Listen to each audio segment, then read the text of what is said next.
Good morning. My name is Jordan Guice. I am a surgery resident down at Brooke Army Medical Center, or SAMC, whatever we're calling it this week.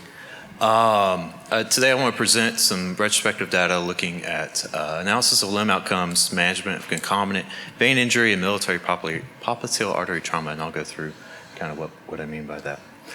The standard disclaimer, and I have no disclosure. 1 Mississippi, 2 Mississippi, 3 Mississippi. Okay.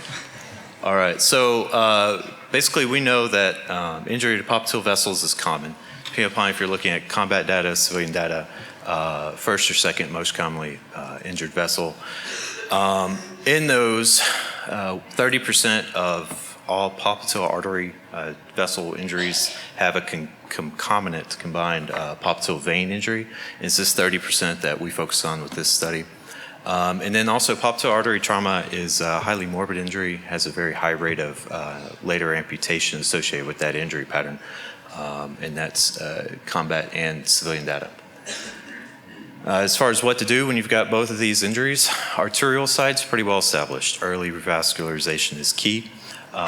However, on the venous side, less well studied and less well established. So patients not doing, or current teaching is, patients not doing well, vein ligation is appropriate, so if you need to get out of the operating room. However, you accept the risk that you may have higher rates of extremity phlegmasia, increased venous hypertension, and potentially compromised arterial flow through your repair on the arterial side.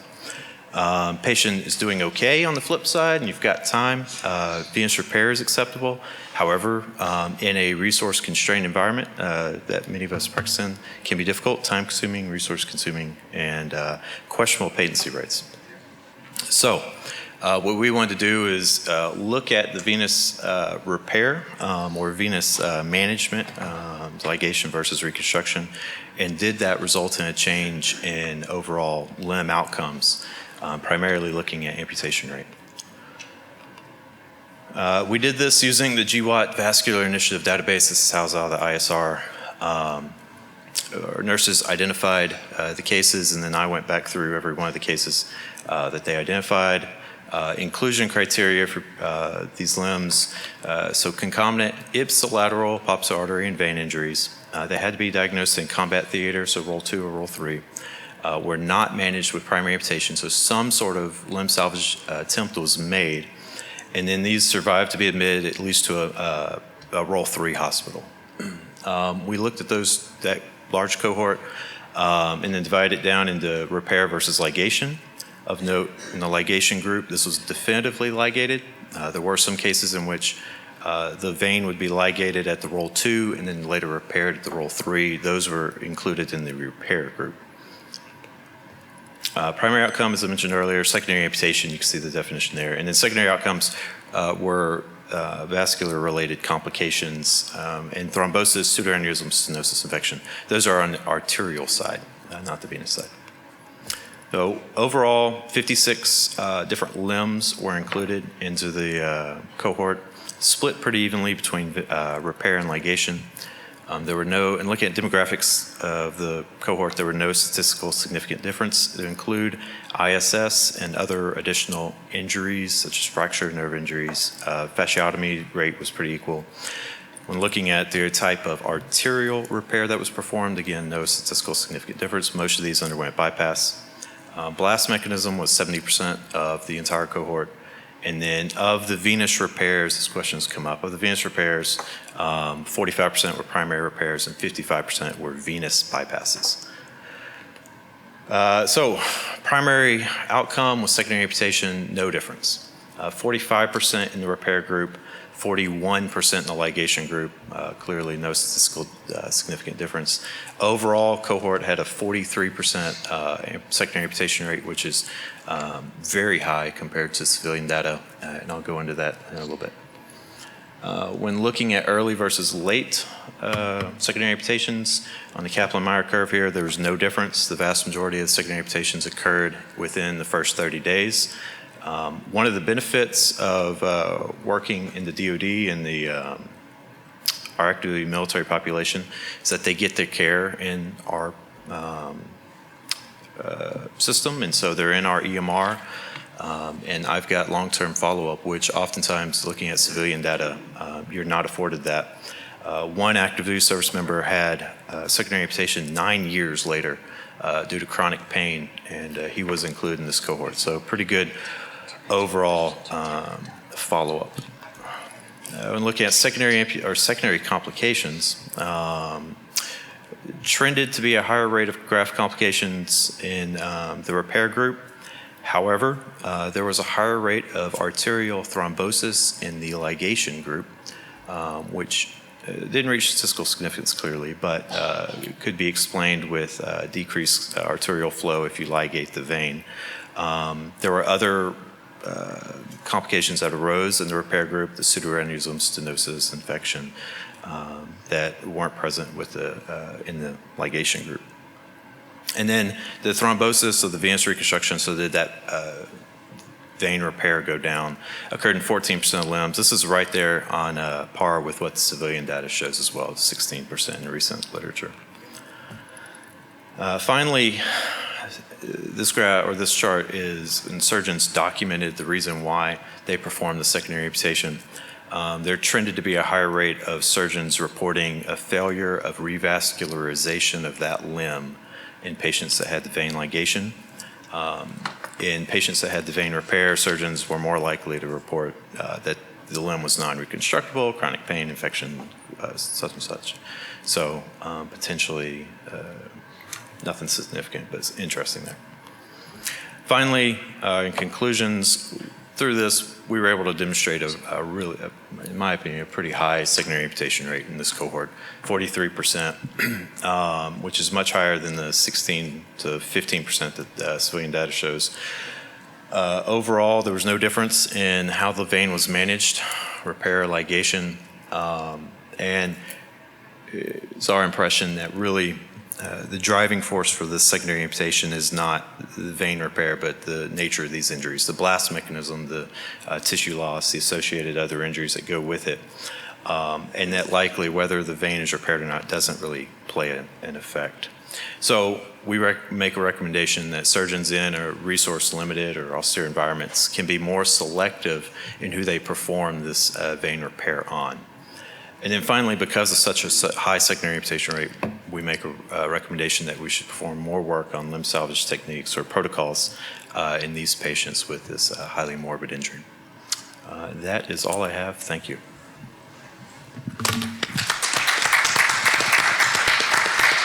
Thanks, Jordan. Do we have any questions from the audience? I know we have one from Colonel DeBose. Very nice work from a group that's well known for putting out some very nice things, and I think this is an important data set to consider. I do have some questions. Couple of the shunt impact. How many of these patients had shunt? These were the definitive treatments, but were all the veins ligated initially? It appears from what you're showing as indications that at least 2 of the vein ligations occurred with the rationale being to mitigate the risk of chronic pain or actual chronic pain, right? You had on your list there. So that would, right, to me imply that they either were thinking about the potential for chronic pain or already had some pain issues that they were treating, which was kind of an interesting, and perhaps you should at least consider clarifying that. But shunts in particular might have an impact here, right, on this. So how many of these patients had shunts utilized in the artery and the vein, and were all the veins ligated at the time of initial operation? Okay, so all the veins were not ligated at time of initial. There were, in the ligation group, shunts placed. This is actually the arterial repair over there, but there were shunts placed initially that later were ligated. It was not that uncommon. There were like 2 or 3, I believe, that underwent, in the roll 2 were 2 shunts were placed. And then the chronic pain slide I showed right here, this is long-term stuff. So these patients could have been years down the road, and there was no statistical significance in the chronic pain. I mean, the definition of chronic, I would assume, is more than 6 months. And so this is definitely long-term data on that. Is that kind of answer? Track. Yep. I have a question. The database that you used is housed at the ISR. Yes. And you called it the GWAT-4 vascular database? No, the VI, Vascular Initiative. Okay, the vascular. So I wonder if there's a selection bias a little bit, and if you guys have cross-referenced this with the DODTR, because it is an incredibly high amputation rate. And so I wonder if somehow these patients had vascular complications and then made it into this registry. I'm wondering if anybody knows a little bit more, if you know more about the registry, and if it's been cross-referenced with the DODTR, if Colonel White does. Yes. I don't know if it's been cross-referenced or not. I felt like 56 combined. I showed it earlier. It said 30% of all popliteal artery trauma is associated as a combined arterial and venous injury, and they only have 56. To be honest with you, I feel like that number should be higher, but I didn't go through every single patient in the vascular initiative database. I was presented a chunk of patients. I went through. If anything, I excluded patients. So if there is a selection bias, it's difficult. And charting, I mean, is the other issue. Is I went through those charts. We didn't make assumptions as far as if the vein repair went down. If it wasn't documented in the chart, we didn't make any assumptions based on it. So patients may have had associated venous injury that just wasn't written down at the roll 2 or wherever they ligated at. And so that we missed that patient. Right. Yeah. It's a plug for all the up-and-coming people who are deploying for the importance of documentation, so people like Dr. Guice can do PI projects in the future and figure things out. 2 quick questions. How many of the repaired veins were ligated first? Do you have that? I don't have that data, and honestly, when I went through, it's not even in my Excel sheet. I just remember that and going through the charts. I remember that happening. And then any data on initial incomplete fasciotomy affecting either long or short-term outcomes? I don't have any data on incomplete fasciotomy. No, sir. Okay, we have time for you guys to be quick. Paul and Deb, go ahead. I don't know if I missed it. Did you guys calculate a MES score or some sort of limb specific? That's a giant limitation to this, is that there is not a MES score. I could make inferences based on it, but again, we didn't want to make those assumptions, and it's addressed in the paper as really the biggest limitation I have.